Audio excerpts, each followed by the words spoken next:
So yesterday, my friends and I decided to check out The Babysitter Killer Queen, new Netflix original sequel to The Babysitter, which I've seen before, but I'm probably going to do an updated review. Like I never actually reviewed it when I watched it, so I'll probably do a review on that eventually. But right now, I just want to voice my opinions on the sequel. So The Babysitter Killer review is a Netflix original, released September 10th, 2020, starring Jenna Ortega, Samara Weaving, Bella Thorne, to name a few, all gorgeous girls. And it was co-written and directed by McG, who has done Terminator Salvation. He did the first The Babysitter that came out in 2017. He's also done like Charlie's Angels, Full Throttle. Those are the big ones that he's most known for. So yeah, The Babysitter Killer Queen. Basically, you're following Cole again, who somehow. So in the first one, he fights his insecurities and takes out a satanic cult led by the babysitter. This time, somehow he got his insecurities back, and it's basically a retelling of the first one, just not in a house. It's out in like the valley somewhere, like in Colorado or something like that. So basically, the cult's reborn with a new lead, and B does come back for a little bit, by the way, for this, if you've seen the first one. But yeah. And then Jenna Ortega's character is some new friend that he makes, and it's the slight changes, one of the slight changes they did for the sequel. This one is a horror comedy, but they definitely focus way more on the comedy in this one than the horror aspects. It is still bloody and gory as always, but the deaths are similar. And overall, I thought this film was It was okay, I guess, because it's the same movie. If you've seen The Babysitter, it has good setup to and execution of how it goes. This one they just rehash it, but instead of doing all the suspenseful style setups they did in the first one, they take all that out and put a lot of cheesy humor into it, which makes it a little more relatable. They definitely make it a little more relatable for the younger generations now. Like I'm 28, so I'm not going to be very well related to. I can't really relate to like some of the characters in the high school setting and stuff now, but still they just rehashed the first. It's like Happy Death Day 2. They rehashed the story and made minor changes in throughout to make it somewhat more different than that. But overall, it doesn't really do much for the story. It's the same film in the end. Um, yeah, and they throw in a lot of cutaways to when the original cult members how they joined, which are just pointless cutaways. Like they could have taken all that out. So the first one was an hour and 20 minutes. This one's an hour and 45, and yeah, you definitely don't need another half hour because most of that was just padded cutaways and stupid jokes that didn't need to be in the film, and it really bogs it down. Also, the death scenes, like I said, majority of them are similar to how they died the first film.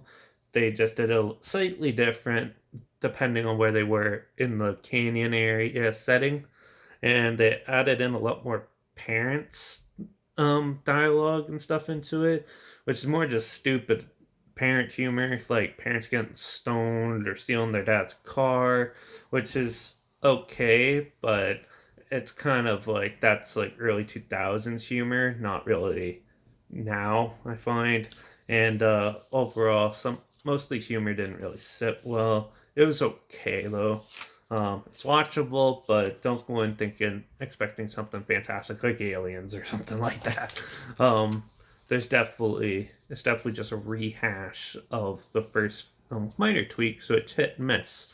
So with that, and also Jenna Ortega's character basically is a weird add-in because she doesn't have very much screen time as much. She's like the weird new kid, but then there's your typical cliche of a rumor, and she ends up being that rumor in the end. And yeah, but they kind of quickly tied it together with the reason why she'd be hanging out with Cole in the first place, which kind of doesn't, which is just a big cliche and predictable in my opinion. So, with that, all that stuff being said, overall, the Babysitter Killer Queen is an alright watch, but definitely one I probably won't check out in the future. And it was good for a one-time run, midday watch, just to kill some time. But overall, it's definitely nothing to brag about, and it's just a generic sequel with little tweaks here and there to make it stand out a bit different. But the tweaks definitely failed. So the, with that, I'm going to give this a 3 out of 5. They could have done a lot more with the story and change it up since they're in a new setting and stuff. There is some cool visuals in some of it. Some of it's pretty cheesy. So it's hit and miss for half of it. So that's why I'm giving it a 3 out of 5. But yeah, if you really want to check it out, it's on Netflix right now. This is not being sponsored. I'm just saying what I thought of it. And trailers linked down below like always if you want to check it out if you've never heard of it. Also, my Instagram's linked down below where I usually post clips of the films I'm going to watch in the future on my story, which I didn't do for this one because I totally forgot to. But yeah, when you do that, I usually put the title of the film in a hashtag and hide it somewhere in the story. So make sure you try to find that if you want to stay up to date with what I'm going to be talking about next.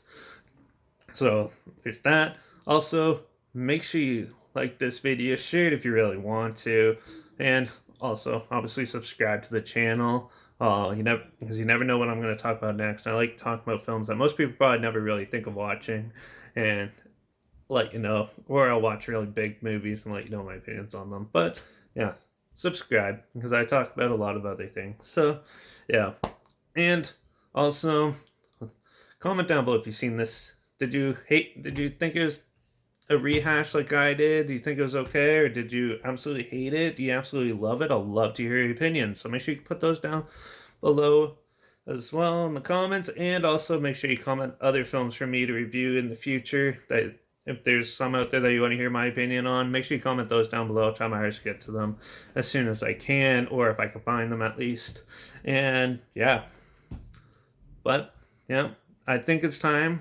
That was a good break from Stanley Kubrick, but I'm definitely going to start going into more epic, well-known films for in the future. So definitely subscribe because I got a lot more Stanley Kubrick to go through. And yeah, I'm recording this on Canadian Thanksgiving, so happy Thanksgiving to all of you in Canada. And I'll see you guys in the next review, which will probably be up tomorrow. So definitely subscribe, and I'll see you in the next review.